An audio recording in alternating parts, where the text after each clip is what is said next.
여러분 안녕하십니까? 방송으로 보는 신문 아침의 매일경제입니다. 오늘도 여러분 앞에 아침 신문이 준비되어 있습니다. 일면 기사부터 바로 출발하겠습니다. 매일경제 일면 톱 기사 집값과 관련돼 있고요. 특히 그중에서도 공시 가격과 관련돼 있습니다.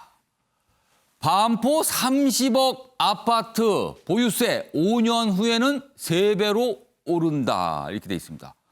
그러니까 아주 구체적인 아파트 이름을 적시를 했죠. 여기 보면 이 아파트를 통상적으로 이렇게 부릅니다. 아리팍 이렇게 부르죠.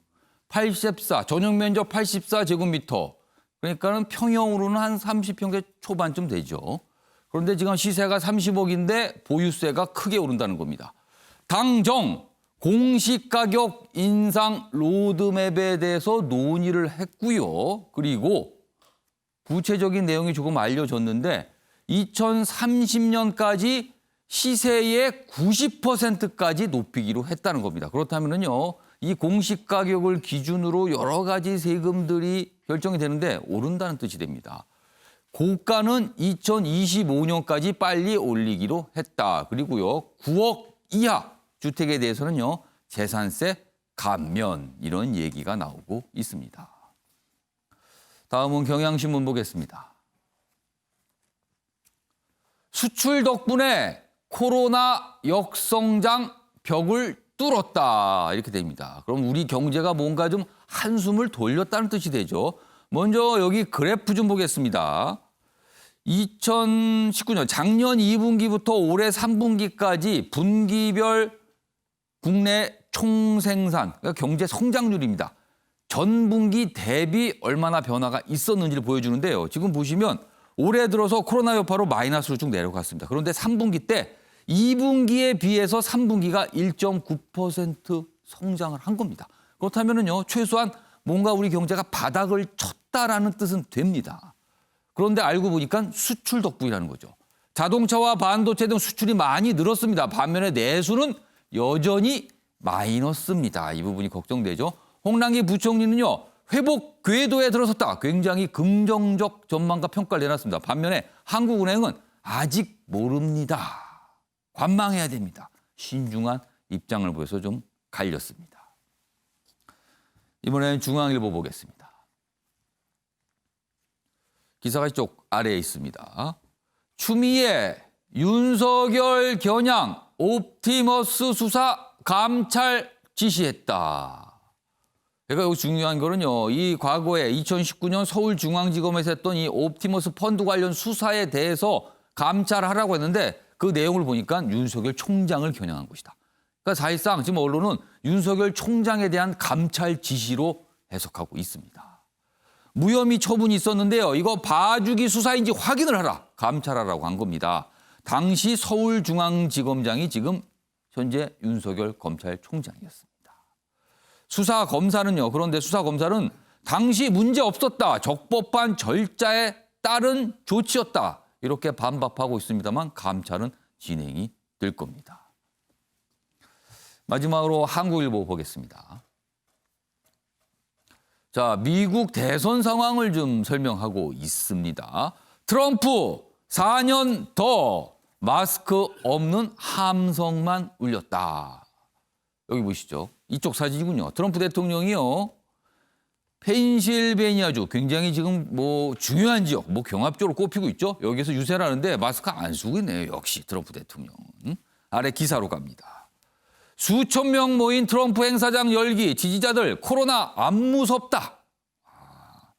유세 참가자의 99% 이상이 백인입니다. 트럼프 이번에도 이길 거라 확실한다. 이런 목소리가 나왔다 그래요. 그런데 같은 날 바이든 민주당 후보는요, 군중 연설 대신에 코로나 예방 메시지를 알리면서 여론전을 펼다는 겁니다. 여기 보면 사진이 있어요. 군중 연설이 아니라 여기는 좀 사람들 만나지만 이렇게 걸어가면서 하는 거죠. 마스크 착용을 했고요. 주변에 있는 분들도 다 마스크를 쓰고 있군요. 지금요. 약간 대조적인 모습을 보이고 있다는 겁니다.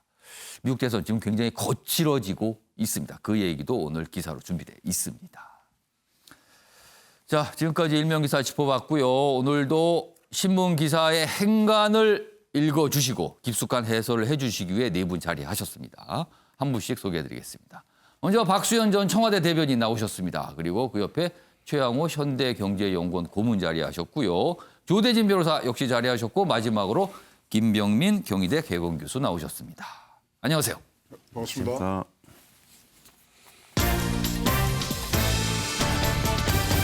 오늘 다룰 주요 이슈들을 네 가지 키워드로 정리했습니다. 아침을 여는 키워드가 화면에 있습니다. 첫 번째 키워드는요. 시세 90% 공시가격 이야기입니다. 지금 어떻게 보면 장기적인 로드맵, 목표는 2030년까지인데요. 고가의 경우 좀 속도를 더 내겠다는 겁니다. 이 의미에 대해서 좀 짚어볼 예정이고요. 두 번째 키워드는요. 윤서방파. 뭔가 조직에 무슨 그런 표현 쓸 때 이게 나오는 거 아닙니까? 무슨 파. 그런데 윤석열 검찰총장을 겨냥해서 여당 내에서 이런 표현이 등장을 했습니다. 압박 수위가 높아지고 있어요. 그리고 세 번째 키워드는 구인난입니다. 야당 얘기입니다.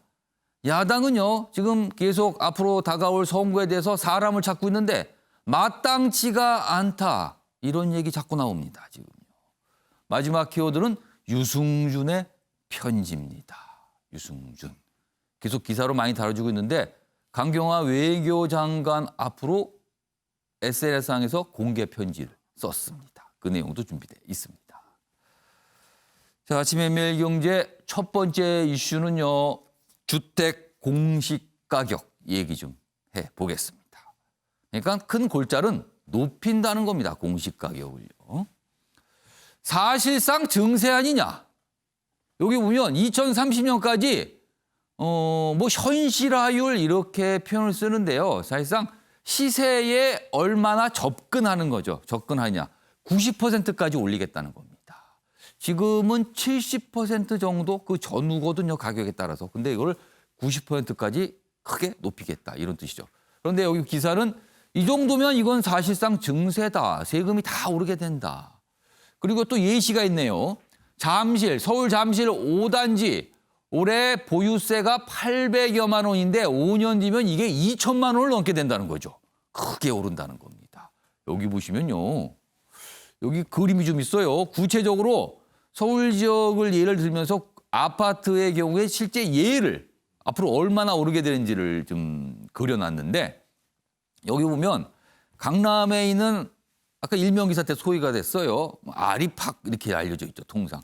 여기 경우에는 지금 한 1,300만 원 정도 냅니다. 1년에요. 그러니까 뭐 재산세, 종부세 등등등 아무튼 보유세입니다. 그런데 이것이 4천만 원 넘게 오르게 된답니다. 5년 뒤에요. 많이 오릅니다. 그리고 잠실주거 5단지 현재 800만 원 정도입니다. 그러나 2천만 원을 넘게 되고요. 여기 보면은 한남동에 있는 굉장히 고가 주택으로 알려져 있죠. 그 예시가 있는데 지금은 3,900만 원을 내는데 5년 뒤면은 8천만 원에 육박하게 된다. 한 해에 내는 보유세 금액을 말합니다. 많이 오르게 된다는 뜻이죠. 기사 보겠습니다. 여기 보시면 15억 넘는 고가 주택 보유세 2025년에는 최대 3배 정도 늘어날 것 같다. 전망입니다. 그리고 지역에 있는 소형 면적 저가 주택에서는 공시가격이 시세를 초과할 가능성이 있다. 왜냐하면 이곳은 시세 가격이 잘 안 오르는 지역인데 공시가가 빠르게 오면 이게 또 역전되는 거 아니냐. 뭐 이런 거고요. 그리고 60여 개의 공과금도 영향을 받는다. 왜냐하면 많은 경우에 이 공시가격 기준으로 하고 있거든요. 다음은 그래프를 좀 하나 보겠습니다. 여기 보시면 그러니까 주택의 가격별로 공시가격이 오르는 이 속도가 좀 다릅니다. 여기 보면 9억 미만은요. 천천히 갑니다. 2020년이죠. 천천히 가다가 2023년부터 조금 오르고 최종적으로 2030년까지 90%에 도달한다는 계획이고요. 그런데 9억에서 15억 사이는 조금 빠르죠. 상승폭이요. 이 정도 보입니다. 그리고 15억 이상은 아주 빨리 갑니다. 2025년 앞으로 5년 뒤까지 90%까지 올라간다. 그래서 가격별로 상승 속도가 다르다는 걸 보여주고 있습니다. 다음 기사도 하나 좀 더 보겠습니다.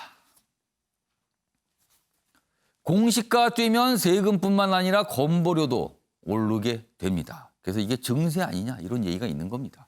자, 그럼요. 이와 관련된 여당 내의 목소리죠. 들어보겠습니다. 2030년까지 공시지가를 시가의 90% 정도까지를 맞추자라고 하는 긴 로드맵입니다. 공시지가와 시가를 맞추기 위한 노력이 진행될 수 있고요. 그 사이에 재산세의 변동이 당연히 있을 수 있습니다. 그러나 중저가 주택 또 중산층에 해당되는 1가구 1주택자에 대한 재산세의 부담은 완화를 시켜야 한다라고 하는 당의 요구가 지속적으로 정부에 했다는 말씀을 드리고요. 자, 그럼요. 정부가 사실상 이제 방향을 잡았어요. 90% 공시가격을 시세의 90%까지 올리겠다. 그리고 주택 가격별로 속도는 좀 다르게 가겠다는 겁니다. 이 의미가 과연 무엇일까 해석을 해보겠습니다. 먼저 박수현 전 대변인님. 예.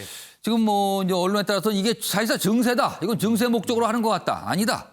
집값 안정 목적이 더 크다. 아니다. 다른 이유가 있다. 어떻게 해석하시겠습니까? 글쎄 이게 뭐 부동산 정책이라는 게 역시 참 어렵습니다. 예. 뭐 저도 부동산 TF 간사도 해보고 다 해봤습니다만 각 그 정부마다 뭐 백약을 다 처방을 해도 이게 무효가 아니냐라고 하는 이런 정도의 생각이 들 만큼 예. 어려운데 기본적으로 민주당 집권당의 기본적인 방향은 공급 확대, 실수요자 관리, 그다음에 투기 억제 이런 방향을 가면서도 어떤 실효적인 정책 수단은 뭐냐면 보유세를 강화하는 것이 그중에 이제 하나의 방법으로 생각을 해왔던 거 아니겠습니까? 그런데 이제 지금 고가주택의 기준이 우리 정영학 고문님 아까 제가 여쭤보려다 말았는데 예. 사실은 몇 년 전만 해도 9억 원 아파트가 고가주택의 그렇죠. 기준으로 그렇게들 통상 인식을 했습니다. 그렇게 되다가 벌써 15억의 고가주택의 기준이 된 거 보니까 예. 저는 굉장히 가파르게 올라 있구나 하는 생각을 하게 되고요. 아마 그 정부로서는 뭐 20번이 넘는 부동산 정책을 내면서도 또 다주택자를 예. 중심으로 한 뭐 규제 이런 걸 했는데도 이 부동산 가격이 급등하니까 예. 이런 그 보유세를 강화하는 이런 정책까지도 이제 꺼낼 수밖에 없는데 아마 그런 어떤 부동산 정책이 문재인 정부의 가장 큰 어떤 실점이다라고 하는 것이 현재 나와 있는 현실 아니겠습니까? 그런 측면에서 꺼내들 수 있는 이 카드가 정책의 카드가 별로 그렇게 많지 않은데 뭐 그러면서도 증세에 관한 걱정을 하시는데 한정희 정책위원 설명했듯이 또 9억 원 이하의 중저가 아파트 뭐 이런 예. 측면에서는 재산세를 내리는 그런 어떤 정책도 함께 쓰고 있는데 어떤 정책 효과를 좀 한번 지켜봐야 되겠습니다. 그리고 2030년까지 좀 시간을 가지고 하는 정책이니까요. 예. 그러니까 박수현 전 대변인 말씀은 부동산, 그러니까 집값을 좀 안정화하려는 목적이 좀 더 방점이 그곳에 찍혀 있다. 이렇게 좀 해석을 그럴 해주신 것 수밖에 같습니다. 없습니다. 예. 자, 기사 아까 방금 전 봤던 기사 다시 한번 좀 보겠습니다. 중앙일보 기사입니다. 그러니까 여러 가지 시각이 있는데 이 중앙 기사는 또 하나의 증세다 이렇게 해석을 했어요. 그리고 이 부분이 있습니다. 정부 부동산 거품을 잡겠다면서 거품 낀 시가를 반영하는 거는 이거는 뭔가 앞뒤가 안 맞는 거 아닙니까? 또 이렇게 인용해서 제목에 달아놓고 있어요. 자, 최영학 고문님. 네.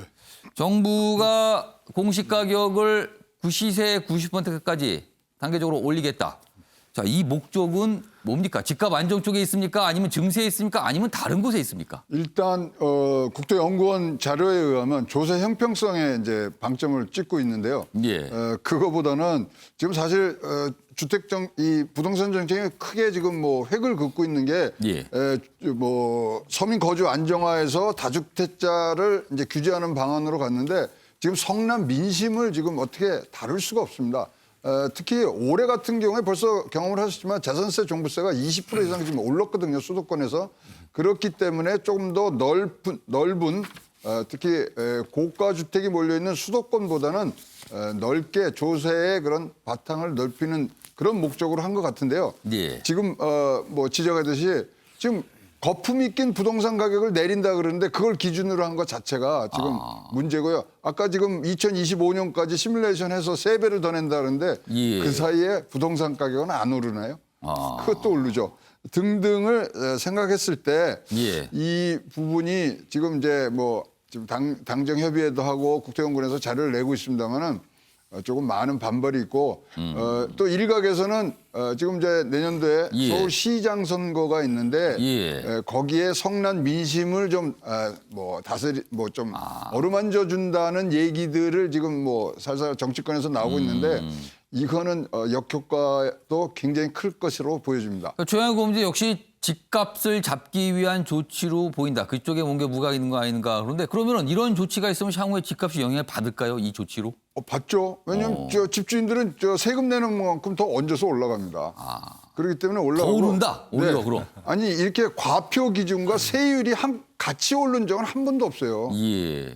지금 그것을 어떻게 조정을 하는 그러니까 소위 말하면 과세 대상을 좀 넓히면서 그 예. 부분을 좀 완화시키는 부분인데 왜 이게 갑자기 여기서 나왔는지는 저는 이해가 안 갑니다. 아무튼 뭐 신문마다 이제 해석이 조금씩 다르고요. 그리고 여러 가지 뭐 전망도 좀 다르게 섞여 있습니다. 다음 기사 하나 더 보겠습니다. 자, 한편으론 공시가 확 올리면서 9억 이하 1주택자는 세액 부담을 낮춘다는 겁니다. 그러니까 재산세율을 좀 낮추겠다는 거예요. 그러니까 재산세 부담이 좀 적어지는데 다만 조건은 1주택이고요. 9억 이하 주택만 해당이 되는 겁니다. 이 부분을 지금 여당에서 추진하겠다는 겁니다. 그러니까 이것도 방향을 잡은 겁니다. 이 얘기 해보겠습니다. 요거는 김병민 교수하고 조대인 변호사께 두 분께 질문 드릴게요. 먼저 김병민 교수. 예. 9억 이하. 아까 박수현 전 대변인께서는 얼마 전까지도 9억 이상이 고가인데 지금은 이게 어떻게 보면 서울에는 중간 가격대 가지고 왔어요. 많이 올랐기 때문에. 그렇다면 중산층이라고 볼 수가 있습니다. 그렇다면 혹시라도 내년 서울시장 보궐선거. 왜냐하면 수도권의 요령도 가격이 9억 언저리 있는 가격이 참 많이 있거든요. 그렇다면 내년 보궐선거를 의식한 거 아닌가. 이런 정책 해석도 있습니다. 지금. 그렇죠. 어떻게 보세요? 대표적인 문재인 정부 부동산 정책의 편가르기 아니냐 이렇게 볼 수 있는 지점이 있습니다. 전체적으로 부동산 가격이 안정세를 취할 시점이 왔습니다. 예. 문재인 정부에서는 지난 8월 부동산 대책을 내면서 8월 말 9월 초면은 부동산 가격 안정이 이루어질 것이라고 했지만 실질적인 안정의 효과는 나타나지 않고 여전히 보합세를 유지하고 있으면서도 부동산 값이 다시 언제 상승할지 모르는 불안한 상황이 이어지고 있습니다. 여기에서 만약에 앞서 우리가 얘기했던 것처럼 공시지가를 90% 정도 수준으로 올리게 되면 굉장히 고가의 아파트에 거주하고 있는 사람들 같은 경우에는 내 집에서 내가 정부에 월세를 내면서 사는 정도의 수준으로 돈이 올라가게 되는 거거든요.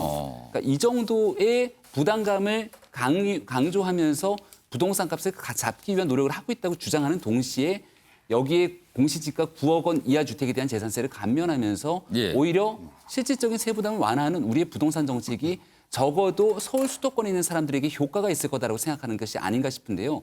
지금 문재인 정부의 부동산 정책을 보면 일관성이라는 건 찾아보기가 굉장히 어려운 시점에 놓여져 있습니다. 예. 그 일관성이 없다 보니까 어디로 갈지 모르는 예측 불가능한 상황 속에서 예. 보통은 결국 서민들과 중산층의 부담으로 가중되고 있는데 예. 아주 혹시나 이러한 정책 이면에 내년도 서울시장 보궐선거를 위한 보관들을 가지고 정책을 추진했다면 예. 여기에 대한 역효과가 훨씬 더 크게 나타나지는 않을까 이런 생각이 듭니다. 사실 9억 이하 1주택 세부담을 재산세 부담을 낮추겠다 이거는 서울의 한 자치구가 지금 자체적으로 이런 결정을 해서 서울시와 약간 대립관계에 있는 상황이었거든요. 그런 상황에서 여당 내에서 아예 보편적으로 적용하는 방법을 찾아보겠다 이런 좀 내용들이 나온 거거든요. 자, 조대진 변호사. 네.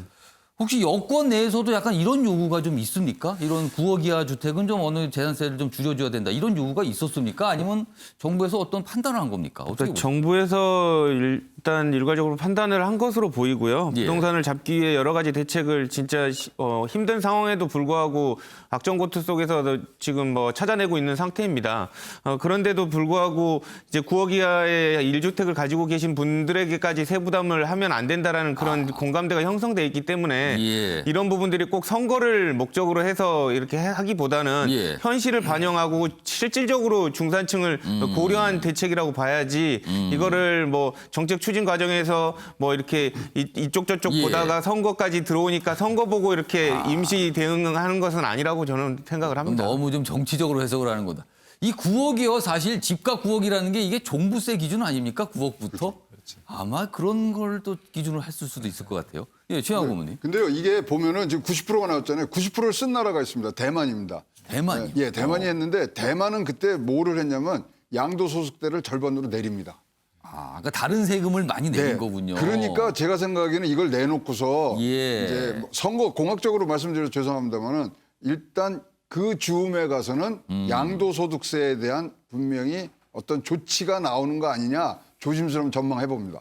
아, 그러니까 보유세를 올리는 거는 비싼 집을 갖고 있는 게 부담스러우니까 너무 세부 부담이 많으니까 그러니까 파세요라는 살짝 어떻게 보면 이렇게 살짝 미는 효과가 있는데 팔기 위해서는 양도세를 좀 줄여주면 된다. 뭐 이런 거군요. 그러면 굉장히 선거에 도움이 많이 되겠죠. 그러나 아직은 양도세 얘기 이런 건 없습니다. 일단 그러니까 보유세가 후속 많이 올라가는 걸로 나옵니다. 네, 그렇게 나올 것 같다. 알겠습니다. 자, 이런 가운데요. 이런 어떻게 보면 이 조세, 부동산과 관련해서 최고 실무자라고 할 수 있죠. 홍남기 부총리입니다. 본인의 집과 관련해서 참 기사로 많이 다뤄졌는데 오늘 또 나왔습니다. 기사가 하나 보겠습니다. 홍남기 부총리 위로금을 주고 세입자 내보낸다. 그동안 의왕집 이거를 팔기로 했었는데 왜냐하면 세종시에 분양권을 하나 갖고 있는데 분양권도 주택으로 간주되기 때문에 2주택자가 됐거든요. 근데 하나로 줄이기 위해서 의왕에 있는 집을 내놓기로 했는데 매매 계획까지 했는데 세입자가 계약 갱신 청구권을 행사한다 이런 얘기가 있었거든요. 그래서 굉장히 어렵다 그러는데 위로금을 주고 세입자를 내보낸다 이런 기사가 나온 겁니다. 의왕집 계약 갱신 요구권 처리했다. 처분 가능해져 전세 난민 탈출 숨통이 트였다. 아파트 매각된 다주택 벗어나게 된다. 이렇게 됩니다. 여기 밑줄이 거 있네요. 세입자가 홍 부총리로부터 이사비 명목의 위로금을 받고 계약갱신 요구를 처리한 것으로 전해졌다. 이렇게 돼 있습니다. 김영희 교수님 어떻게 보셨어요? 얼마 정도의- 상황이 이제 이렇게 정리가 되긴 했습니다만 지금. 얼마 정도의 위로금을 줬을까 좀 궁금하기도 한데요. 예. 사실 홍남기 부총리가 이런 서류를 남겼기 때문에 서울도처 수도권에서도 이러한 방식으로 위로금을 주면서 계약갱신 청구권을 처리하는 사례들이 많은데 위로금 사례가 굳어질 그래서 것이다. 지금 홍남기 표준 위로금 사례를 가지고 이 정도의 홍남기 부총리가 얼마를 줬는지에 준해서 서울시장 혹시 경기도라든지 수도권에서 이런 계약갱신 청구권을 요구하고 있는 세입자와의 갈등들에 대한 기준폭이 결정되는 것 아니냐 이런 얘기들이 벌써부터 나옵니다. 그러니까 홍남기 부총리 입장에서는 본인 스스로가 낸 정책에서는 이런 상황이 올 거라고 정말 추호의 상상도 못했을 거라고 생각되는데요. 임대차 3법이 마련되고 입법의 미비 사항 때문에 이런 일들이 세상에서 벌어지고 있는 것들을 직접 현실을 체감했을 거라고 생각합니다. 그러면 이 모든 부담감을 홍남기 부총리도 직접 겪어보니까 다 집을 사고 파는 사람들 그리고 그 사이에 끼어져 있는 세입자의 부담으로 그들만의 일로 전가시켜버리는 것이 아니라 여기에 분명한 기준을 정부가 정해줘야 되거든요. 그러니까 지금 여기 나와 있는 것처럼 만약에 세입자가 계약갱신 청구권을 행사하게 되면 새로 들어오려고 하는 사람 입장에서는 대출을 받을 수가 없거든요. 그러니까 결국 집 거래가 어려워지고 여러 사람들의 부동산 거래가 다 꼬이게 되는 상황들이 나타나게 됩니다. 이 문제를 누구보다 홍남기 부총리 자신이 잘 알았을 테니까 이 정부 정책에 대한 부족한 상황들을 어떻게 만들지를 지금부터 신속하게 고민하고 대안을 내놔야 될 거라고 봅니다. 자, 일단 이 위로금과 관련된 내용은 전 언론사, 그러니까 기자들이 중개업체 이런 데 취재를 통해서 이렇게 알려졌다라고 전하고 있어요. 그래서 구체적으로 이게 정확하게 어떻게 된 상황인 건지 그리고 과연 이 위로금이 건네졌다면 명목이나 아니면 금액이 뭔지 아직까지는 명확하게 확인 안 되고 있습니다만 일단 위로금이 뭔가 건네진 걸로 알려지고 있다. 지금 이 정도 수준의 기사들은 많이 나오고 있습니다. 예, 박수현 전 대변인. 제가 지금 드리려고 한 말씀을 우리 앵커께서 다 하셔가지고 예. 그렇습니다. 사실 이제 좀 주의를 해야 될 게 위로금을 전해준 것 이것을 기정사실화하고 토론을 하는 것은 좀 문제가 있다는 일단 생각이고요. 이거는 전원으로 돼 있습니다. 그렇습니다. 전원으로. 하여튼 그래서 이제 그건 사실관계를 확인해 봐야 될 것이고요. 어쨌든 이래저래 사실 현재의 부동산 문제 이런 것들을 상징적으로 보여주는 그러나 어떻게 보면 또 정부의 부동산 정책을 희화화할 수 있는 그런 내용이기도 하기 때문에 좀 조심스럽게 다뤘으면 좋겠다 하는 생각이고요. 하여튼 우리 김병민 우리 비대위원님 말씀을 들으면서 이런 생각을 했어요. 국민의힘이 언제 집권당이 될지는 모르지만 하여튼 집권을 할 때를 대비해서 더 잘해드려야 되겠다 이런 생각을 하는데 그게 무슨 뜻입니까? 부동산 정책을 잘해서 예. 혹시 국민의힘이 집권할 때는 걱정이 없도록 좀 더 잘해야 되겠다 이런 뜻입니다. 그런 생각을 했는데 해석의 여지가 좀 있으신 말씀 같은데요. 지금 해주신 거 보니까. 전혀 그런 거 없습니다. 그런데 하여튼 아까도 제가 말씀드렸지만 이 부동산 정책이라고 하는 것이 이만큼 어렵구나라고 하는 것을 참 많이 느낀다는 말씀을 제가 드리고요. 어제도 어떤 전문가랑 이야기하면서 그런 얘기를 해봤는데 이렇게 어려울 때일수록 뭐 야당이 지금 의견도 많이 내지 않습니까? 비판이 의견이기도 하고요. 그래서 이런 때일수록 그 여당, 야당, 정부가 함께 그 TF를 만들어서 이 문제를 동시에 논의하는 상임위들을 통해서 논의하는 건 좀 굉장히 분산적이고 시간이 걸리거든요. 그래서 이런 때일수록 그 야당의 좋은 의견, 여당의 책임감 이런 것들 한 자리에 모이는 여야정 부동산 공동 TF를 만들어서 이런 것들을 함께 정책을 마련했으면 좋겠다는 생각을 해봅니다. 사실 부동산 문제는요. 국회에서 국회의원들이 이렇게 자리를 하나씩 갖고 있죠. 상임위원회. 상임위원회 한 곳에서 다룰 수 있는 문제가 아니에요. 뭐 국토위, 기재위 여러 군데가 있거든요. 그런데 그런 자리 없습니다. 이렇게 모여서. 그리고 그냥 당정 정도 하고 야당은 야당대로 따로 하고 뭐 그러고 있습니다. 사실은요. 국민들이 편안한 게 최종 목적 아닙니까? 정치하시는 분들이요. 그걸 좀 어떻게 좀 해줬으면 좋겠다. 이런 목소리 참 많이 들리고 있습니다.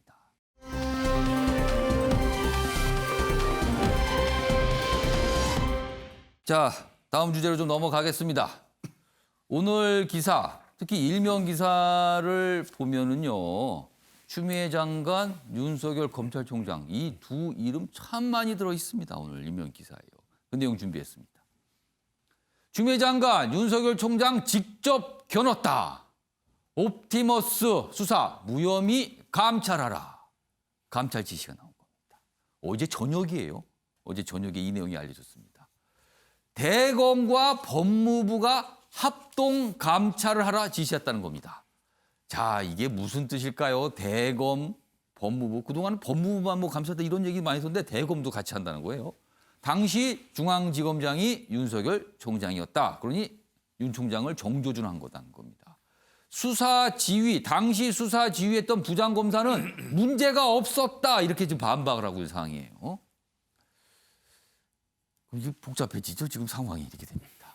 일단 이게 추미애 장관의 어떤 한 가지 어떤 조치 이렇게 돼 있습니다. 다음 보겠습니다.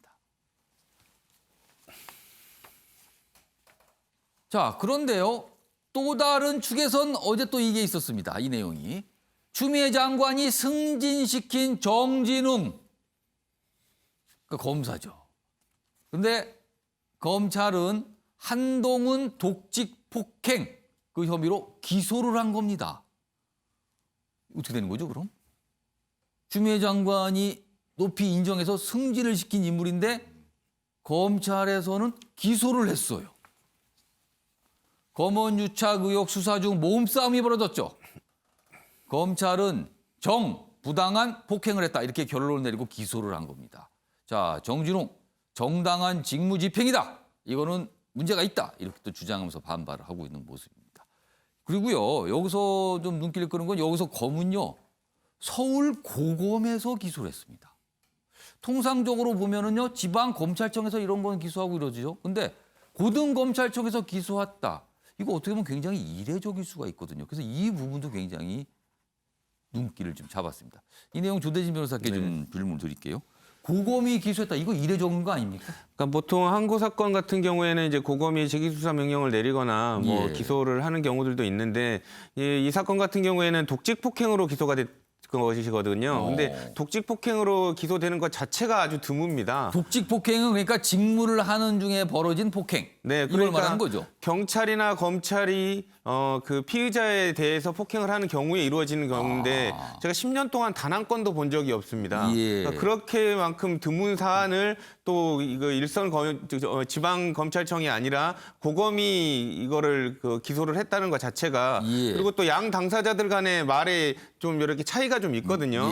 정황상 이렇게 보도되는 것도 차이가 있는데도 불구하고 이렇게 기소를 했다는 거 고검이 또 어떤 정치적 해석에 의해서도 기소하는 거 아닌가라는 또 생각도 듭니다. 조대진 변호사는 지금 고검, 서울고검이죠. 서울고검은 글쎄요. 이렇게까지 봐야 될지 모르겠습니다만 윤석열 검찰총장과 가까운 쪽이다. 이렇게 해석을 하시는 거예요? 네, 저는 충분히 그렇게 해석이 될 거라고 보여지고요. 이게 정상적인 판단이었다면 이게 그 정진웅 차장검사 측에서도 정당한 직무집행 과정에서 일어난 일이었기 때문에 충분한 항변 사유가 있었고 소명을 했다라고 지금 밝혀지고 있거든요. 그럼에도 불구하고 일방적 기소를 고검에서 진행을 했다는 거 이거 조금 석연치 않은 구석이 상당히 있어 보입니다. 많은 분들이 아니 뭐 검찰하고 어떻게 된 검찰 내에서 뭐 어떤 쪽에 가깝고 법무부는 누구 쪽이고 막 이런 거 혼동되실 것 같은데 처음에 봤던 기사 다시 한번 좀 보겠습니다. 매일경제 기사입니다. 여기 보시면 아까 제가 이 부분 강조해드렸어요. 대검과 법무부가 합동 감찰이다. 지금 법무부 추미애 법무장관이 이끌고 있잖아요. 대검 윤석열 검찰총장이 이끄는 조직입니다. 그리고 대검 밑에 고검이 있잖아요. 이런 대립구도가 지금 보이는 겁니다. 지금 각각이요. 이게 언제까지 이렇게 갈지 모르겠습니다. 자, 다음 기사 보겠습니다. 다음 기사는 여당 내에서 윤석열 검찰총장을 보는 시각이 담겨 있습니다. 민주당 윤서방파 두목이다. 윤석열 총장 퇴진을 거론하고 있습니다. 윤서방파 두목. 해임 건의권엔 추미애 장관의 힘을 실어주고 있다. 이렇게 제목이 되어 있습니다. 내용 보겠습니다. 윤석열 압박 수위 높이는 여당이다. 송기현 의원. 위법 드러나면 해임 건의 가능. 근데 지도부 차원에서 논의한 적은 없다. 성급기. 그러니까 지도부 차원에서는 논의는 안 했지만 여당 의원들은 인터뷰나 등등등 어떤 기회가 될 때마다 이런 얘기를 하고 있는 거예요. 그러다 야당 누굴 해임하든 대통령이 결심하라. 이렇게 야당은 또 얘기를 하고 있습니다. 자, 그럼 이 기사 내용과 관련된 영상 준비했습니다. 보시죠. 위법하거나 규정이 위반된 사항이 있고 그것이 중대한 결과를 나타냈으면 총장으로서 책임을 져야 되지 않겠습니까? 거기에 대해서 장관으로서 할 수 있는 일은 해임 건의도 가능하다고 생각합니다. 본인이 잘못 이해했을 수도 있고 뭐 대통령을 어떤 방패막이로 해서 자신에 대한 비난을 좀 막으려고 하는 그런 것이 아닌가 하는 생각도 할 수 있습니다. 임명권자인 대통령께서 결심을 하셔야 된다고 생각합니다. 누가 잘못했는지 또는 둘 다 해임을 하든지 그중에 한 사람 잘못한 사람은 해임을 하든지 대통령께서 결심하시고 나오셔야 되는데 전혀 언급도 없으시고 안 하시고 조금 좀 혼란스러운 시그널을 주고 하니까 사태가 더 심각해지고 있는 것이거든요. 제가 보기에는 그냥 윤석열 총장은 그냥 여당 편도 아니고 야당 편도 아니고 그냥 검찰 편이에요. 검찰주의자. 제가 봤을 때는 윤서방파 두목? 뭐 저는 그런 느낌이 들어요. 저는 가장 못마땅하고 좀 이렇게 분노할 지점이 뭐냐면 대통령이 뭐 공식적이 아니고 뭐 비밀 뭐 메신저를 통해서 임기 동안 열심히 하라고 그랬다. 그 대통령이 또 수사지휘권을 불가피한 면이 있었다는데 위법이다. 이거 대통령에 대한 저는 항변, 저는 반발이라고 저는 생각하거든요. 자, 윤석열 총장은 뭐 이 편도 저 편도 아닌 검찰 편이다. 그리고 윤서방파 두목 아닙니까? 이렇게 여당 내에서 어떤 평가 또는 뭐 인식이 나왔어요. 임병희 교수께서는 어떻게 들으셨어요? 일정 부분 맞는 말이 있죠. 왜냐하면 윤석열 총장이 과거에 국회에 나와서 출석해서 했던 말이 나는 사람에게 충성하지 않는다라는 말이 바로 지금 전 했던 말과 별반 다르지 않다고 생각하고요. 그리고 항상 언제든지 과거에 이명박 정권이든 박근혜 정권이든 문재인 정권이든 살아있는 권력에 대해서도 쓴소리를 마다하지 않았던 스타일이 윤석열 총장의 모습입니다. 예. 그리고 보스 기질이 있었기 때문에 관련된 사람들과 함께 뚝심 있게 밀고 붙이고 나가는 그런 모습들이 있었는데 아마 윤서방파 두목이라고 불리면서 지금 비판하게 되는 여권의 입장에서는 대검 앞에 쭉 화환이 주서 있는 모습들을 보고 그런 얘기를 끄집어내는 게 아닌가 싶은데요. 그 화한 길이가 지금 뭐 한 300m까지 늘어났답니다. 네, 지금. 근데 이렇게 윤서방파 두목이라고 윤석열 총장을 향해서 거듭 거센 비판하게 되면 그 두목으로 만들어 놓은 사람 누군가가 있을 것 아닙니까? 윤석열 총장의 수사의 지휘나 사람을 관리하는 스타일은 예나 지금이나 변함이 없습니다. 그리고 여기에 대해서 과거 청문회 과정에 야당은 거세게 비판했고 청문 보고서를 채택하지 않았음에도 불구하고 인사권을 행사했던 건 결국 청와대 문재인 대통령인데 이런 방식으로 여권이 공격과 공세를 취하게 되면 윤서방파 두목을 만들었던 누군가 결국 문재인 대통령과 청와대에게 더 큰 부담을 주는 거고 거듭 얘기하지만 결정은 결국 문재인 대통령이 내려야 되는 거 아니냐. 추미애 장관 임명도 윤석열 총장 임명도 문재인 대통령이 했지만 대한민국을 떠들썩하게 만들고 있는 이 모두가 문재인 정권에서 일어나고 있는 일인 만큼 저는 여권에서 윤 총장에 대한 공세를 취하면 취할수록 문재인 대통령에게 더 큰 부담을 주는 일이다 생각합니다. 자, 조대인 변호사. 네. 그 윤서방파 두목이라고 불리는 이유가 있습니다. 그러니까 처음에는 저도 포청천인 줄 알았어요. 포청천인 줄 알았는데 포청천하고 두목하고 조폭 두목하고 다른 이유는 예. 포청천은 자기 편하고 남의 편을 가르지 않고 판단을 한다는 점에서 차이가 있거든요. 예. 근데 지금 윤석열 검찰총장 같은 경우에는 자기 측근이라든지 이런 부분에 대해서는 뭐 자기 장모에 대한 수사라든지 이런 부분에서는 어떻게 보면 수사 진행이 안 되고 있거든요. 자기 편에 관련돼서는 면죄부를 좀 주는 듯한 모습을 보이고 있고 자기가 적이 되는 사람들한테는 가혹하리만큼 예. 조금 이제 수사를 진행하는 거 이런 부분들 때문에 윤서방파 두목이라고 이렇게 불리지 않나 이렇게 생각이 듭니다. 그러니까 윤석열 검찰총장은 뭐 그런 상황에서 보고받지 않는다고 하지만 조대인 변호사는 살짝 좀 의심을 하시는 거네요. 네, 뭔가 몹시 의심이 있지 됩니다. 않을까. 네. 아무튼 이런 표현까지 등장을 했습니다. 이 정도면은 여당 내에서는 나가라고 지금 얘기를 한 그렇게밖에 해석을 할 수가 없습니다. 지금요. 자, 이런 가운데 청와대 뭐 아무 얘기를 안 하고 있어요. 문재인 대통령의 뭐 메시지 뭐 이거에 대해서도 입장이 없다고 나왔습니다. 지금 상황에서 별 얘기 안 하고 있습니다. 청와대 침묵이라고 할 수 있는데 과연 그 의미는 무엇일까? 지금부터 또 해석의 영역으로 들어가 보겠습니다. 먼저 최영하 고문님, 침묵의 의미가 뭡니까? 침묵. 이제 윤석열 총장이 그런 얘기했어요. 적절한 메신저를 통해서 임기를 마치라는 얘기를 했다. 예. 근데 적절한 메신저 자체가 저는 침묵이라고 생각을 합니다. 무슨 뜻입니까? 그게 아니, 적절한 메신저 자체가 침묵이다. 예. 뭐 여기에 대해서 언급을 하는 자체가 지금 검찰총장의 독립성하고 임기를 보장하는 법적인 그 부분에까지 가고 있지 않습니까? 예. 따라서 지금 아무런 얘기를 안 하는 자체가 이 침묵하는 자체가 그 의미를 지금 전달하고 있다. 그 침묵 자체가 메시지다 지금. 예, 메시지다. 그러면 임기 말까지 가라 그러는데 지금 내부적으로 이렇게 되면 아니 우리도 뭐 형제들끼리 싸울 수도 있지만 예. 화해하는 과정에서 둘이 만나잖아요. 만나서 얘기를 해야 되잖아요. 그럼 뭐 부모들이 한다 그래서 말려서 될 싸움이 있고 안 될 싸움이 있긴 하지만 예. 그럼 저는 추미애 장관이 윤석열 총장 불러서 얘기를 좀 했으면 좋겠어요. 아니 어깨를 부비면서부터 이제 시작이 되는데 예. 그러나 지금 침묵의 의미는 일단 우선적으로 임기를 마치는 거를 보장을 하려는 그러한 뭐 밑에 깔리는 진짜 내용을 갖고서 지금 침묵을 하는 거 그렇게 저는 해석하고 싶습니다. 지금 저 야당 주장이 뭐 누굴 해임하든 그러니까 왜 그런가 하면 추미애 법무장관, 윤석열 검찰총장이 있습니다. 각각의 어떤 역할이 있을 거예요. 추미애 법무장관은 검찰 개혁을 하고 있죠. 근데 윤석열 검찰총장 뭔가 여당의 시각은 검찰 개혁에 대해서 못마땅한 거 아니냐 뭐 이렇게 보고 있잖아요. 그리고 추미애 법무장관의 지금 최근의 모습을 보면 윤석열 검찰총장 사실상 나가라고 하는 것 같단 말이에요. 그런데 여기는 임기나 보장받았는데 무슨 소리하고 버티고 있는 상황이란 말이에요. 자, 이거 어떻게 되는 겁니까? 그럼 도대체 지금. 자, 박수현 전 대변인. 예, 저는 청와대의 침묵이 NCND, 긍정도 부정도 하지 않는 예. 그런 뜻이다 이렇게 적었는데 사실 지금 청와대는 대통령은 침묵하고 있는 게 아닙니다. 이미 2번이나 걸쳐서 추미애 법무장관과 윤석열 총장에게 예. 둘이 힘을 합쳐서 검찰 개혁을 잘 완수하라라고 예. 이미 2번이나 웅변적으로 말씀하셨어요. 근데 안 합하잖아요. 예. 합하지 않는 게 아니라 싸우고 있는 모습으로 비춰집니다. 그렇습니다. 지금. 이미 대통령이 2번이나 그렇게 요청을 했기 때문에 예. 대통령은 그것을 실행하는가를 좀 지켜보고 있다라고 하는 생각이고요. 절대 침묵하는 것이 아니다.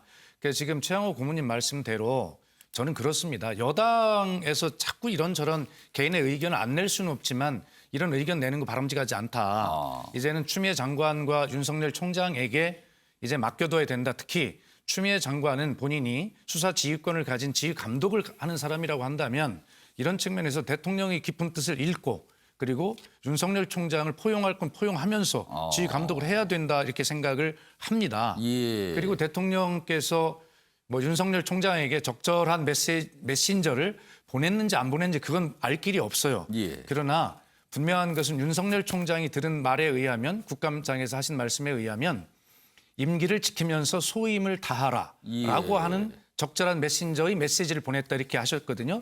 그렇기 때문에 대통령의 그런 메시지가 전해졌다면 임기에만 방점이 있는 것이 아니라 소임의 방점이 찍혀져 있는 것입니다. 그것은 추미애 장관 포용하고 윤석열 총장도 스스로 법과 제도는 법무부가 국회에서 개혁을 하는 것이지만 수사의 관행까지 스스로 개혁하라라고 하는 대통령의 요청이 있었기 때문에 이 소임도 함께 잘 하라라고 하는 청와대는 침묵이 아니라 이미 응변을 했다. 그렇게 말씀을 드립니다. 그러니까 지금 청와대 NCND, 그러니까 긍정도 부인도 하지 않는 어떻게 가만히 있는 이 모습은 추미애 법무장관을 향해서는 포용하라. 윤석열 검찰총장을 향해서는 소임을 다하라. 이렇게 메시지를 주고 있다. 이렇게 해석을 해 주셨습니다. 그렇습니다. 예. 그러나 야당은 누굴 해임하든 뭐 이런 얘기를 해요. 빨리 정리를 하라는 거죠. 지금 이렇게 혼란스럽다 이런 뜻입니다. 아무튼 상황은 이렇게 좀 돌아가고 있습니다.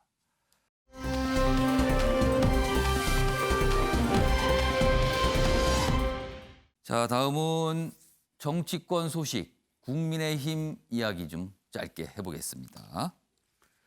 어제 김종인 비대위원장이요, NC소프트 창업자인 김택진 대표를 만났습니다. 이 게임 업체 뭐 1세대, 그리고 굉장히 요즘에 각광받는 기업이죠. 자, 만났는데요, 이렇게 돼 있습니다. 정치에 뜻없다는 택진이 형, 김택진 후보는 통상 택진이 형, 뭐 이렇게 좀 불립니다, 지금. 자, 김종인 비대위원장 NC소프트 본사를 찾아갔습니다. 판교에 있는 회사를 찾아가서 만났어요. 그래서 설명도 듣고요. 서울시장 보선 영임 타진하려는 거 아니냐, 뭐 이런 관측이 나왔죠. 그런데 김 위원장 만나고 나서 다시 만날 사항이 없습니다. 뭐 다시 만나야 되나요? 뭐 이렇게 얘기한 거예요. 그러면서 그럼 묻게 되는 거죠. 그럼 왜 만나셨어요? 근데 그 설명은 당에서 나온 건데 앞으로 4차 산업혁명, AI, 게임 뭐 이런 게 중요하니까 그런 설명, 이해를 높이기 위해서 만난 것뿐입니다. 라고 설명을 했으나 정치권에서는 꼭 그렇게만 받아들이지는 않고 있습니다. 자, 그럼요. 어제 어떤 모습이었는지 영상으로 확인해 보겠습니다. 뭐 때문에 추가로 만날 필요가 있겠어요? 소위 기업과 관련해가지고서 특별하게 물어볼 게 있으면 만날 수도 있겠죠. 그러나 그 이외에 별로 내가 꼭 만나야 할 사항은 없는 것 같아요. 자, 그럼요. 이 주제와 관련해서 아침에 매일경제의 시그니처 코너입니다. 빈칸 채우기 지금부터 좀 해보겠습니다. 조대진 변호사하고 김병희 교수께서 이걸 보시고 이 빈칸에 무엇이 들어갈지를 좀 맞춰주시기 바랍니다. 이 빈칸이 하나가 돼 있는데요. 이렇게 됩니다. 테마는 잡았는데 무엇을 못 잡은 김종인. 어제 모습과 관련이 있습니다. 뭔가 테마는 잡았는데 뭘 못 잡았다고 합니다. 여기 보면 서울시장 후보설 김택진 만났지만 어제 김택진 대표 앞선 기사도 소개됐죠? 뜻 없다 정치에. 난 기업인이다. 왜 그러세요? 뭐 이런 겁니다 지금. 그리고 김종인 비대위원장은 다시 만날 필요가 있겠나? 뭐 이렇게 또 반응이 나왔습니다. 그럼 이게 뭐 어떻게 되는 겁니까? 김 위원장 뚜렷한 인물이 안 보이자 뭐 2011년 당시 야권 단일화 과정을 뭐 당내 얘기를 해서 좀 잘 살펴보라 했다는 얘기까지 좀 전하고 있습니다. 자, 이 빈칸에 뭐와 무엇이 들어갈까? 지금 두 분이 쓰셨는데 보기에 따라서 굉장히 어려울 수도 있고요. 아니면 굉장히 쉬울 수도 있습니다. 이 빈칸에 들어갈 표현이요. 자, 그럼 김병민 교수부터 보겠습니다. 네. 어떤 내용이 들어갈 것 같습니까? 제가 김종인 비대위에 몸에 담고 있어서 이 얘기를 하는 게 맞나 싶긴 생각이 들긴 합니다만은 예. 아마도 깜짝 카드가 아닐까 생각이 듭니다. 그러면은 테마는 잡았는데 깜짝 카드는 사람이죠. 못 잡은 김종인. 그러니까 결국 사람에 대해서 우리 당내에 서울시장 후보로 나갈 수 있는 그리고 대선으로 출마할 수 있는 굉장히 좋은 자원들이 많이 있습니다. 하지만 지금 있는 인물들만 가지고 선거를 치르기를 과연 서울 시민들 그리고 대한민국 국민들께서 원하시는가라고 고민해 봤을 때는 정말 대한민국에서 훌륭하고 이런 사람도 한번 나왔으면 좋겠는데 싶은 깜짝 카드들이 나와서 흥행 경쟁을 불러일으킬 때 사실 국민의힘의 경쟁력이 높아진다 이렇게 생각하거든요. 그런 차원에서 바깥에서 누군가가 더 의미 있고 역량을 발휘할 수 있는 사람이 있다면 누구도 가리지 않고 만날 수 있는 것이고 또 그분들이 당내에 들어와서 당에 있는 주요한 주자들과 경쟁할 수 있을 겁니다. 그런 차원에서의 깜짝 카드를 기대하는 분들이 계신데 제가 이 얘기를 드린 게 적절치 않다고 말씀드렸던 이유는 저는 못 잡은이라는 표현도 바꾸고 싶거든요. 아, 못 잡지 않았다는 겁니까? 네, 깜짝 카드를 잡기 위해서 현재까지 뛰고 있는 이라고 하는 표현으로 좀 정정했으면 좋겠다는 생각이 근데 들고요. 아직까지 잡진 못한 거는 맞는 건가요? 시기적으로 아직 드러나지 않았다라는 생각이 드는데 내년 4월 달이 보궐선거입니다. 근데 반면 지금은 국민의힘 얘기를 하고 있는데 이 예. 깜짝 카드를 더불어민주당의 시각으로 돌려보면 내년 4월 보궐선거에서 깜짝 카드가 있는가? 생각하면 민주당의 상황도 비슷할 겁니다. 예. 선거라는 건 상대성이 있는 것이기 때문에 내부적으로 있건 외부에 있건 그 깜짝 카드를 통해서 국민들께 한번 좀 정치권으로 이슈를 돌릴 수 있는 예. 내용들은 아마 여야가 비슷한 시점이 돼야지 예. 조금 더 공개하는 그런 때가 오지 않을까 생각합니다. 시청자 여러분께서 약간 궁금증이 생기실 수 있을 것 같은데 이 테마는 무슨 뜻입니까? 그러면 테마는 잡았는데 깜짝 카드 못 잡은 김종인 이렇게 되잖아요. 그러면. 조금 전에 택진이 형, 김택진 예. 대표를 만났던 이유는 AI, 4차 산업혁명, 미래 일자리를 선점하기 위한 정책간담회의 차원이었습니다. 예. 김종인 위원장이 들어오고 나서 누구보다 먼저 기본소득 이슈를 점하고 또 호남을 찾아가면서 국민통합에 대한 아젠다를 설정하고 미래 산업의 4차 산업혁명으로 인해서 미래를 선도하는 정당이 되겠다는 방향성을 설정했는데 그 방향성을 구체화시킨 결국 사람이죠. 그 사람이 국민들의 마음에 흡족하게 돌아갈 수 있도록 하는 일이 이제 김종인 비대위의 남은 과제다 이렇게 생각합니다. 갈 방향은 정했는데 누구를 가게 할지 그걸 아직 못 찾았다는 뜻이네요. 조대진 변호사는 제목을 못 잡은 김종인이라서 제목을 못 잡은. 저도 뭐 비슷한 뜻인데요. 예. 일단 김종인 비대위원장이 되게 뛰어난 부분이 화제를 설정하고 국민들이 관심을 가지고 있는 그 부분을 캐치하는 거에 대한 되게 능합니다. 그러면 여기 아까 테마 얘기를 하시는 것 같으네요. 예, 테마를 잡는 이런 테마를 잡으면 국민들이 반응이 있구나 이 부분에 대해서는 능한데 예. 문제는 당내 사정을 돌아보니 아까 김병민 교수님께서는 당내에서 인재가 많다고 하셨지만 국민들이 바라보기에는 그 수준에 있는 인재들이 없다라고 지금 생각하고 있는 것 같아요. 그래서 김종인 비대위원장도 바깥으로 자꾸 살펴보는데 거기에 맞는 응하는 그런 소위 말하는 깜짝 카드라든지 예. 제목 역할을 해줄 수 있는 사람이 안 보인다는 거죠. 역시 그 제목의 의미는 사람의 인물이란 뜻이 네, 될 수 그렇죠. 있는 거네요. 그래서 내가 설정한 아젠다나 테마를 이렇게 이끌어 나갈 수 있는 그 제목이 있어야 되는데 그 인재 제자도 될 수도 있겠지만 어쨌든 그 간판이 될 수 있는 사람을 찾지 못했다. 그런 의미로 해석할 수 있을 거라고 저는 생각을 합니다. 김병임 교수는 깜짝 카드. 그러니까 조대진 변호사는 제목 또는 간판이 될 만한 사람, 간판을 못 찾았다는 거예요. 그러니까 내용은 뭔가 잡았는데 그 내용을 보여줄 누군가 아니면 큰 어떤 간판 이걸 못 찾았다는 뜻이 되네요. 그러면요. 진짜 정답은 무엇인지 확인해 보도록 하겠습니다. 테마는 잡았는데 무엇을 못 잡은 김종인 보여주세요. 사람은입니다. 쉽네요. 굉장히 쉬운데 굉장히 이 쉬운 표현인데 같은 뜻이지만 좀 어려운 답을 좀 적어 주셨습니다. 예, 최영호 고문님. 근데요, 이제 김 위원장께서 이번에 3가지 목적을 갖고 현장을 가신 것 같아요. 예. 뭐 지금 이제 정치할 뜻이 없다 그러지만 삼고초려의 일보를 한 것 같습니다. 김택진 진짜 뭐 선거철 때마다 나오는 후보군의 하나거든요. 예. 두 번째는 뭐냐면 이제 야당이 뭐 이제 먼저 선점을 하기 때문에 여당 근처에 오지도 마세요. 먼저 가서 그러니까 먼저 가서 내가 여기는, 만났다. 네, 이걸 야당에 알리는 손을 거예요. 탔어요. 그러니까 이제 오지 마세요. 그다음에 3번째 노림수라고 할 수 있을까요? 안철수 대표 보고 있나? 거기에도 뭔가 신호를 보내고 있다. 신호를 그렇게 보낸 것 같습니다. 나 지금 바빠요. 뭐 이렇게 하는 거예요 지금. 네, 뭐 지금 굉장히 유력한 후보로 떠오르지만 더 훌륭하신 분 나 만나고 있어요. 예. 그래서 3가지 목적을 갖고 현장을 가신 것 같고요. 사실 이번이 첫 번째 만남이 아닙니다. 2번째 만나는 거고요. 지금 NC소프트에서도 지금 뭐 자기네들 입장을 발표할 때 저희들은 의사가 없음을 계속 얘기해 왔다 그러거든요. 예. 계속이라는 데가 지금 방점이 있는 거죠. 계속. 첫 번째가 아닙니다. 지금 지속적으로 하고 삼고초려의 일보고 그다음에 아까 말씀드린 여당과 안철수 후보 등에게 보내는 메시지가 가 있는 현장 방문이었다고 생각합니다. 자, 국민의힘 소속이니까 김병민 교수께 추가 질문 드릴게요. 자, 이런 상황에서 지금 김종인 비대위와 관련해서 당내 중진을 중심으로 이제 비대위 끝내고 다시 또 대표 체제 뽑자. 뭐 이런 주장 나오고 있거든요. 그러니까 비대위 조기 종료 뭐 이런 주장이에요. 이거 좀 어떻게 되고 있는 겁니까? 일부 몇몇 의원들의 목소리가 아닌가 생각이 되고 당내 전체적인 기류와는 관계가 없다 이렇게 분명히 말씀을 드립니다. 예. 내년 4월까지 비상대책위원회 기간들을 좀 길게 잡았던 이유는 비상대책위원회가 사실상 내년 4월 보궐선거를 승리로 이끌어내고 대통령 선거 승리로 가는 기틀, 발판을 마련하지 못하면 4월 15일 총선에서 우리가 안았던 그 패배에서 한 걸음도 앞으로 나아갈 수 없다고 하는 공통된 보편적 인식을 갖고 있습니다.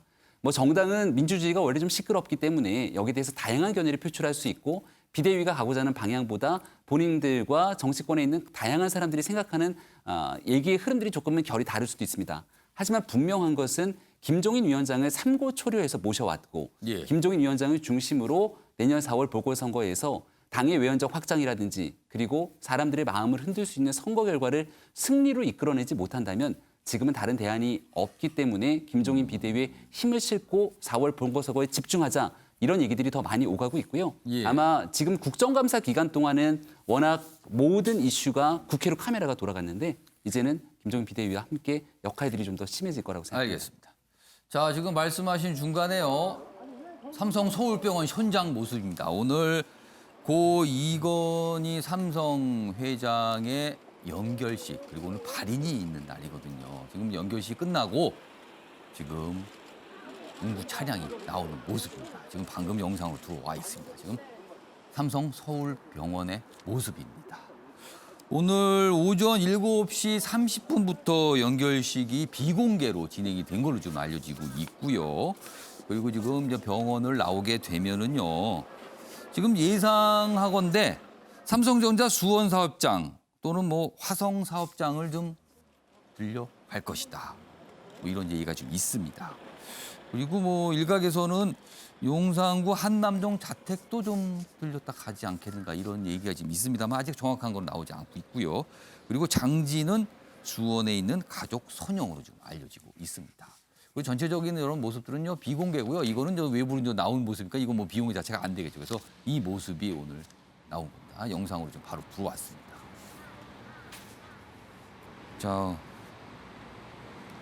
자, 지난 25일 별세한 고 이건희 삼성회장 연결식이 오늘 오전에 있었습니다. 그리고 오늘 이제 발인이죠. 그래서 지금 병원을 빠져나오는 모습이 영상으로 나와 있습니다.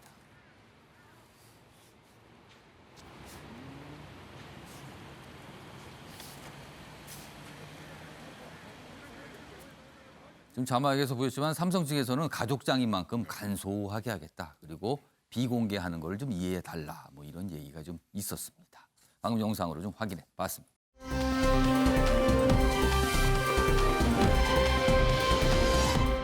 자, 다음 주제는요. 유승준 또는 스티브 유 이렇게 알려져 있습니다. 편지를 SNS상에 썼습니다. 그러니까 공개 편지 썼는데요. 강경화 외교장관에게 보내는 편지입니다. 이렇게 돼 있습니다. 외교부 장관님, 본인의 선택에 대해서 비겁한 행동이라고 비판을 받을 수 있습니다. 하지만 적어도 저는 병역법을 어기지 않았습니다. 그러니까 본인은 비겁합니다. 그러나 불법 아니지 않습니까? 라고 얘기를 하는 겁니다. 다음 보겠습니다. 여기 보시면 그러나 이런 만평이 오늘 실렸어요. 병역법 어긴 적 없다. 스티브 융. 여기 보면 스티브 이게 뭐 표기를 좀 틀리게 한 건가요? 뭐 이렇게 해서 일부러 쓴 건가요? 아무튼 돼 있습니다. 자, 그런데 여론의 반응은 이렇다라고 아랫부분 나와 있는 거죠. 아빠, 저 아저씨 누구? 대한민국 전 국민을 기만 우롱한 외국인 뭐 이렇게 설명이 되어 있습니다. 그러니까 여론이 아직은 호의적이지 않다라는 걸 이 만평은 좀 소개하고 있습니다. 이 얘기 지금부터 좀 해보겠습니다. 먼저 그 전에 이와 관련된 여러 사람들의 목소리가 좀 있었는데요. 확인해 보겠습니다. 장관님께서는 왜 스티브 유가 입국 금지 이 조치를 스티브 유에 대한 입국 금지 조치가 계속돼야 된다고 생각하십니까? 처음에 입국 금지를 했을 때 우리 대법원에서 그 외교부가 제대로 재량권을 행사하지 않았다. 그렇기 때문에 꼭 입국을 시켜라 하는 취지에서가 아니고 그 절차적인 요건을 다 갖춰라. 그래서 외교부의 그 재량권 행사를 위법하다고 판시한 겁니다. 그럼 앞으로도 외교부는 입국 허용을 하지 않겠다. 예, 그런 판단하에 다시 그 비자 발급을 허용치 않기로 결정을 했습니다. 유승진이라는 용어를 쓰고 싶지 않습니다. 스티브 유라고 생각하고 있습니다. 왜 그러냐면은 스티브 유는 한국 사람이 아니고 미국 사람입니다. 제가 병무청장 입장에서는 입국이 금지된다고 생각합니다. 스티브 유는 국내에 있을 때 우리 국민들에게 약속을 했습니다. 철두철미하게 병역 의무를 수행하겠노라고. 그러나 만약에 입국을 허용한다면은 우리 젊은이들이 신성한 병역 의무에 대한 상실감이 저는 더 높다고 생각합니다. 신성한 병역 의무를 수행하는 어떤 그 면이 더 크기 때문에 저는 입국이 계속 금지된다고 생각합니다. 이 비자 발급은 해당 영사가 재반 상황을 감안해서 발급하게 되는 재량 사항입니다. 그 비자 신청이 있을 경우에 말씀드린 대로 여러 가지 상황을 종합적으로 검토해서 이 비자 발급 여부를 결정할 것으로 생각됩니다. 자, 조대진 변호사. 비겁한 건 인정하겠다. 그러나 불법은 아니지 않습니까? 이렇게 강경화 외교부 장관에게 편지를 보냈습니다. 이거 맞습니까? 어떻게 됩니까? 그 말 자체는 맞습니다. 왜냐하면 그 당시 약속을 했기 때문에 그 약속을 어긴 거에 대한 도덕적 비난은 있을 수 있고 또 한국인의 남자로서 병역의 의무를 이행하지 않았다는 거에 대한 뭐 비판은 달게 받을 수 있지만 병역법을 어기지는 않았다. 이 부분은 사실이거든요. 그러니까 국적 선택을 통해서 그거를 할 외국인이 되었으니까요. 그러니까 외국인이 될지 국내에서 병역 의무를 할지에 관련된 선택의 기회가 주어져 있었고 법에서는 그 부분을 선택을 했기 때문에 적어도 법 위반은 아니라고 볼 수 있는데 불법은 아닌 건 맞는 내용이네요. 근데 이제 국민정서법을 어긴 거죠. 국민감정법을 어겼기 때문에 더 무서운 국민감정법을 어겼기 때문에 이렇게 이 같은 비판을 받고 있는 것 같은데요. 저는 지금 스티브 유를 저 대학생 때 보고 지금 20년 동안 못 보고 있습니다. 제 또래입니다. 근데 뭐 물론 여러 가지 그 잘못한 게 있겠지만 지금은 조금 너무 좀 과도한 거 아닌가라는 생각도 좀 들기는 합니다. 조대진 변호사는 저 개인적인 판단하시기에 조금 가혹했다. 이거 너무 많은 시간이 흘렀다는 거네요. 그러니까 스티븐 유를 통해서 유승준 씨를 통해서 여러 가지 긍정적인 변화도 있었거든요. 예를 들면 연예인들이 군대 생활을 복무를 하게 되는 정착의 계기도 됐고요. 또 국적법이 이렇게 개정되는 계기도 그러니까 제공을 했기 때문에 이제는 조금 이제 사회인으로서 국민으로서 받아줘야 되지 않나, 품어줘야 되지 않나 그런 생각을 조심스럽게 해봅니다. 사실 요즘에는 유명 연예인들이 군대를 갔다 온 이후에 굉장히 오히려 더 각광을 받고 그런 경우가 많아요. 그래서 요새는 당연히 가는 걸로 생각하는 분위기가 있습니다. 사실 지금요. 자, 박수현 전 대변인. 조대진 변호사는 한순간 어떤 판단 때문에 그런 건데 너무 그동안 가혹했던 거 아니냐. 너무 오랜 시간 흘렀다. 이런 얘기를 해주는데 박수현 대변인께 보시기에는 너무 좀 가혹했다. 아니다. 국민 정상 여전히 안 된다. 어떻게 보세요? 아직까지는 가혹했다 이렇게 결론을 내리기가 어렵습니다. 왜 그러냐면 지금 국민정서법을 이제 위반했다 이렇게 해서 우리 조대진 변호사 말씀하셨지만 그 국민정서법도 그냥 국민정서가 아니라 군대 입대해야 될 시기에 바로 미국에 가서 시민권을 바로 취득한 굉장히 보면 그 타임이 굉장히 그 아주 중대하게 국민정서법을 위반했고 국민을 속상하게 한 그런 사안이에요. 오랜 시간 굉장히 가혹한 측면도 있는 것도 저도 인정을 합니다.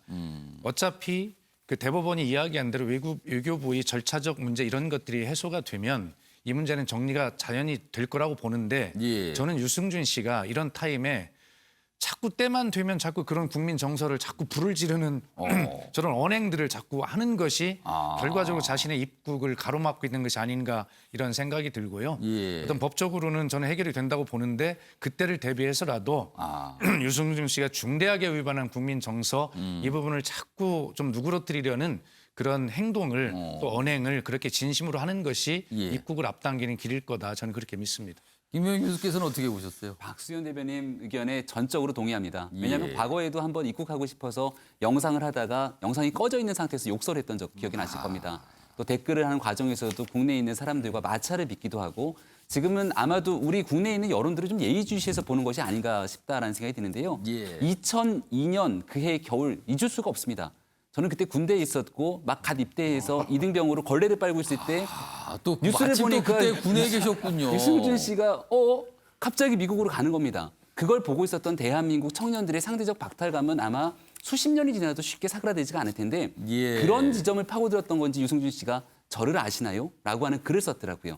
그게 벌써 옛날 일이고 지금에 있는 사람들은 저를 잘 모르지 않습니까? 등에 대한 얘기를 하고 싶었던 것 같은데 여전히 여러 가지 언행이라든지 국내에 입국하기를 원하면서 했던 행동들이 여러 가지 분란을 일으키는 만큼 만약에 입국 조치를 통해서 대한민국에 들어오게 된다면 어떤 일들이 일어나겠습니까?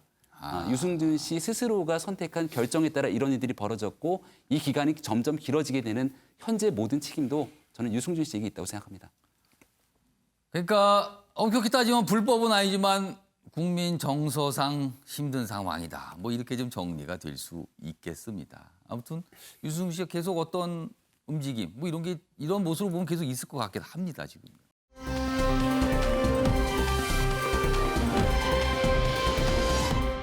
자, 다음은요. 나라밖 소식으로 좀 가보겠습니다. 중국과 미국과 관련된 얘기가 각각 준비되어 있는데 먼저 중국이에요. 중국 또 역사 왜곡이다. 공청단은요. 중국 공산주의 청년당, 그러니까 중국 공산당 하부 조직이죠. 청년 조직입니다. 그럼 이 공천당 출신 나중에 중국의 지도자들이 되는 거예요. 그리고 엄청나죠. 조직원이 뭐 한 8천만 명 뭐 이런 얘기까지 있습니다. 엄청난 숫자의 가입자가 있는데 공천단이 이런 얘기를 했습니다. 6.25 남침이 아닌 내전이다. 이게 남침이 아니고 내전이랍니다. 어떻게 된 거죠? 중국 외교부 동의 여부 묻자 역시 내전이다. 이건 아닌데요, 지금요. 자, 이 얘기 좀 해보겠는데요. 김병민 교수. 네. 일단 이해가 안 되는데 내전이라고 하면 중국 주장대로 내전이라고 하면 그럼 네. 중국이 왜 개입했습니까? 내전에? 그렇죠. 그리고 유엔군이 왜 개입했겠습니까? 그러니까 중국이 왜 북한을 도와서 개입을 한 거예요? 내전에 그러면? 그러니까 지금 명백하게 유엔에서도 이 문제에 대해서 이 북한이 대한민국을 침략했던 남침에 대한 내용들을 분명히 기술하고 서술하고 있습니다. 그리고 이 북한의 침략으로부터 또 중공군의 참전으로부터 자유진영의 이 국가를 구하기 위해 유엔에 있는 전 세계 수많은 국가들이 모여서 함께 피를 흘리고 자유를 지켜냈던 그 지난 역사를 왜곡하고 있는 시점이고요. 이게 비단 공산주의 청년단 혼자만의 목소리를 높이는 것이 아니라 시진핑 주석의 발언이라든지 중국 전체적으로 역사 문제들을 조금 미중 간의 갈등으로 끌고 가면서 과거의 문제를 왜곡하게 되는 모습들이 보이게 되는데 우리 정부가 이 문제는 보다 단호한 대처 그리고 얼마 전에 우리 외통위원장 송영길 위원장 같은 경우도 이 문제에 대해서 단호한 목소리를 냈더라고요. 적어도 국가의 역사와 국격에 관련된 일이니만큼 여기 여야가 좀 합심하고 중국의 단호한 목소리를 낼 수 있도록 여기에 대한 조치들이 분명히 나와야 된다고 생각합니다. 그러니까 지금 중국과 미국이 대립을 하고 있어요. 굉장한 갈등 관계죠. 근데 그 사이에 우리와 관련된 내용을 사실이 아닌 걸 주장하면서 끌어들이고 있는 겁니다. 지금 이 부분이요. 이 부분은 단순히 그냥 에이 뭐 틀린 얘기래 이 정도로 넘어갈 건 아닌 것 같다는 얘기 참 많이 나옵니다. 지금요. 내전이란요. 그 도대체 왜 개입을 한 겁니까? 내전에. 남의 나라 내전에. 앞뒤가 안 맞는 주장이 나왔습니다. 지금. 대법 보수와 완성한 트럼프 대통령 막장 대선 드라마가 시작이 되나. 막장 대선 드라마. 그러니까 대선 끝난 뒤에 막장으로 가는 거 아니냐는 거죠. 여기 보겠습니다. 베럿 미 대법관 취임했습니다. 트럼프 대통령은 지금 굉장히 어수선한 상황인데 이걸 밀어붙인 거거든요. 취임을 시켰습니다. 결국에는. 그래서 미국 대법원이 보수 6, 진보 3입니다. 본인에게 유리하다는 거죠. 지금. 자 여기 보면 각 지지층 결집 속에 대법원 놓고 전쟁 가능성까지 나온다. 그리고 이 기사는 전체적으로 뭘 하냐면요. 대법원이 나중에 대선에 대해서 불복이 있을 경우 판단해야 되거든요. 만약에 트럼프 대통령이 패배했을 경우 트럼프 대통령이 불복 제기를 하고요. 대법원이 판단을 한다. 자, 그렇다면 본인 입장에서는 유리한 구도가 된다. 뭐 이런 겁니다. 지금 상황이요. 그럼 어떻게 되는 겁니까? 미국이요. 최영호 고문님. 지금 뭐 끝나더라도 그런 불확실성이 계속될 확률이 굉장히 높죠. 2000년도에 엘고와 조지 부시가 플로리다 재검표하는데 37일 걸렸습니다. 그러니까 뭐 그때도 대법원 판결을 받았거든요. 재검표하지 말아라고. 이번에도 대법원에 이제 검토가 시작되는데요. 대법원에는 지금 9명으로 되어 있습니다만은 6명 이상이 찬성하는 건 물론이지만 6명 이상이 심리를 할 건가 안 할 건가부터 결정을 합니다. 그렇기 때문에 그 부분 이렇게 대법원을 놓고서 지금 양당이 빠르게 장악을 하기 위해서 그래서 트럼프 대통령이 이렇게 서둘러서 취임을 시킨 거군요. 지금 대법관. 그 이유가 있죠. 지금 뭐 사실 한 20여 개 이상의 대법원 판결이 벌써 선고에 관련 것들이 나오고 있습니다. 우선 뭐 우편 투표라든가 이런 건데 사실상 근데 지금 뭐 대선 막장 드라마인데 11월 4일 날 결정 날 수도 있습니다. 플로리다가 11월 4일까지 들어오는 우편 투표에 대해서 유효표로 확정을 하고요. 예. 그다음 그날 우편 투표까지도 결과를 나올 수 있는 예. 시스템을 만들어 버렸습니다. 그래서 플로리다는 14일 그냥 11월 4일 날 결정이 되거든요. 예. 그러면 플로리다를 이긴 사람이 지금 이기는 걸로 지금 뭐 판세가 그런 돌아가기 전망이 때문에 많습니다. 11월 4일이면은 분명히 결과를 우리가 예측할 수 있고요. 그 이후에 크고 작은 전투는 뭐 우리가 예상이 됩니다만은 예. 아마 우리가 볼 수 있는 선거 결과는 당일이면 저는 나올 거라고 생각합니다. 근데 만약에 바이든 후보가 이겼을 경우 트럼프 대통령 가만히 있지 않을 것 같습니다. 근데 만약에 트럼프 대통령이 이기면 바이든 후보가 뭐 소송까지 하겠느냐 뭐 이런 얘기 있는데 어떻게 됩니까? 바이든 후보도 지금 1,000명 정도의 변호사들을 해서 투표 프로젝트라는 걸 만들어서 각 주별에 지금 법이 다르기 때문에 예. 각 주에다가 1,000명 이상의 변호사들을 다 파견해 놓고 대기하고 있습니다. 그럼 대선이 끝나도 이게 소송전으로 가서 끝난 게 아니다가 될 수도 있다는 거네요.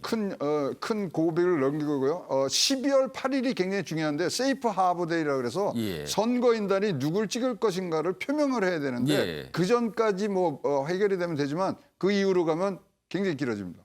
그럼 만약에 이렇게 대법원까지 가게 되고 아까 보셨죠? 뉴욕의 모습. 저런 극한 모습 더 심해질 수 있다. 이런 걱정이 지금 미국 내에서 계속 나오고 있다고 합니다. 심상치 않습니다. 지금 분위기가. 자, 아침의 매일 경제 오늘 많은 주제 다뤄봤습니다. 여기서 마무리하겠습니다. 시청해 주신 여러분 고맙습니다.